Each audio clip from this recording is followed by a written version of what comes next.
and it was talking about three of fundamental truths that most people don't even understand when it comes to the banking and monetary system that we're currently in.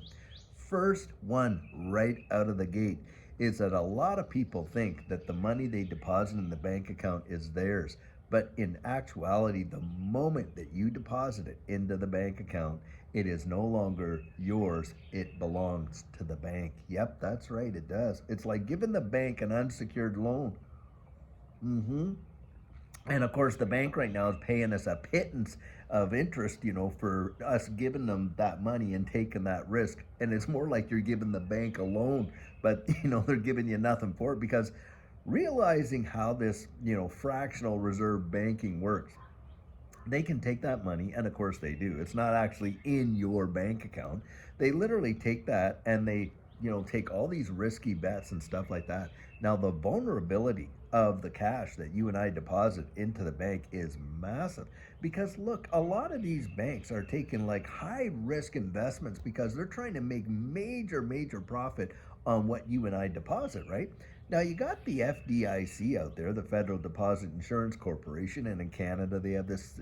I think it's the CIDC, Canadian Insurance Deposit Corporation, something like that.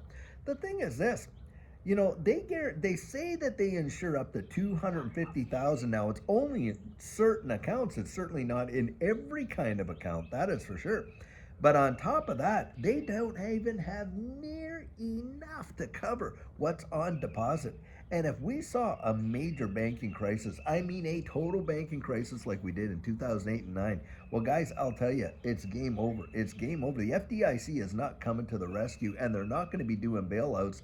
As we know, the legislation out there right now is they're going to do bail ins. So when you think that you've put your money in the bank, and you think that that's your money sitting there, think again, guys. It's not. It is the bank's money. And they literally can freeze your account at will and for arbitrary reasons that you make hardly any sense. If you made a purchase and they're not quite certain about it, or you go in to make a withdrawal and you don't answer the questions of why you need the money and all this and this and this and that, they can very well go out there and put a freeze on it. So, absolutely, that money, when you put it in the bank, is truly not yours. Now, that's one of the things that most people don't real. That penny doesn't really drop into it. And it's something to very much consider. I'll tell you that, especially in this environment. Huh?